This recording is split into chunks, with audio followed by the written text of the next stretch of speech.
Well, good morning everyone. Here we are at Bramwell Station.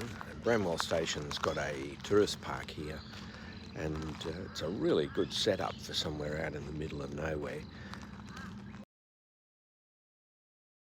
I'm very impressed with how good it was here last night.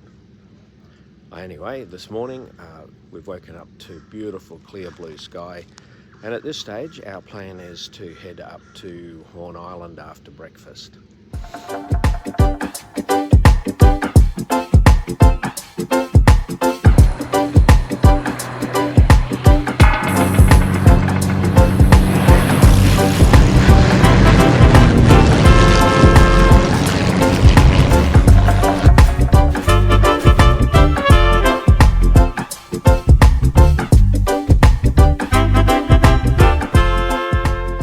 Our plan for day 3 is to head out to the coast and then follow the coast north till we get to the tip.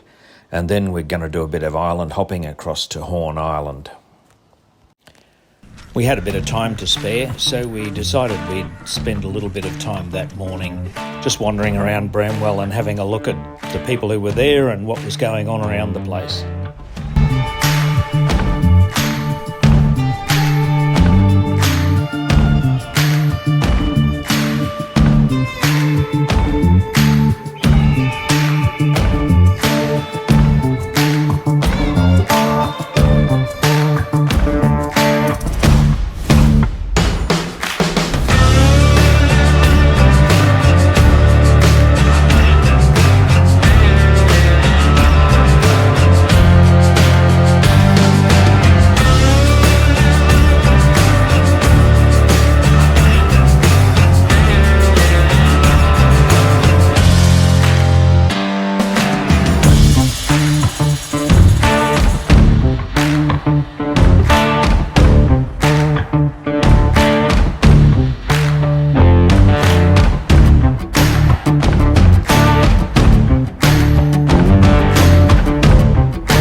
Didn't take us too long and we reached the tip, the most northerly part of mainland Australia.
Just to throw in a little bit of geography so that our travels make a bit more sense, Torres Strait separates Australia and Papua New Guinea.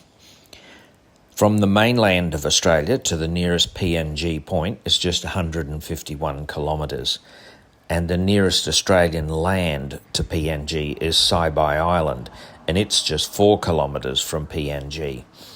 And our plan is to fly up to Saibai and land on Saibai on the third day when we do our island tour. The Torres Strait Islands consist of 274 islands. Some are mountainous continental islands, and some are little more than sand cays that can disappear at extreme high tides. Only about 17 of the islands are inhabited. The whole Torres Strait is divided into island groups, with the southern group further divided into a western and southern group. The northern group shares a border with Papua New Guinea. There's a central group and then an eastern group. Then lastly, there's the Cape York area on the mainland. There's 4 small communities on the Cape itself. Our plan is to do tours of Horn Island, then Thursday Island, then do a flying trip up to Saibai Island, and then on the last day do a tour over to the Cape and go up to the tip.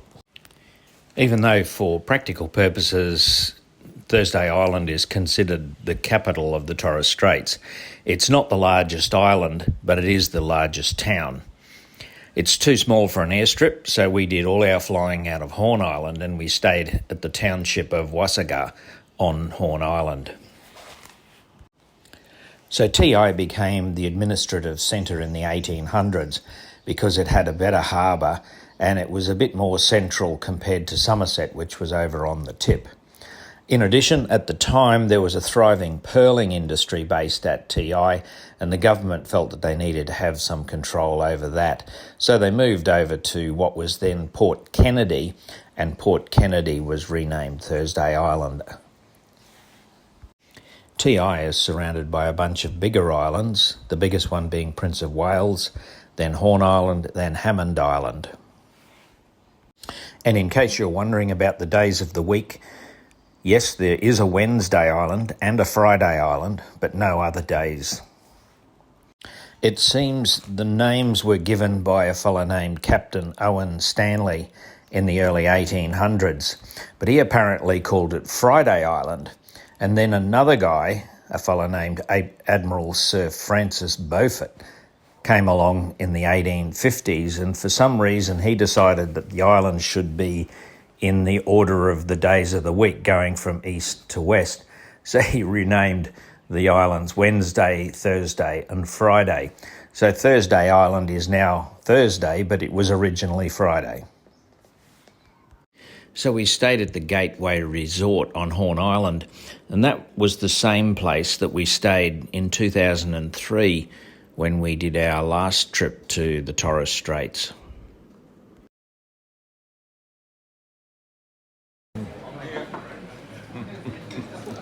The Gateway Resort is also home to the World War II Heritage Museum, and it's well worth a look. After lunch, we were picked up by the tour guide people and we were taken on a tour of the World War II sites around Horn Island Airport. The airport at Horn Island was a big airbase during World War II, and as a result, there's quite a lot of historical stuff to be seen around there.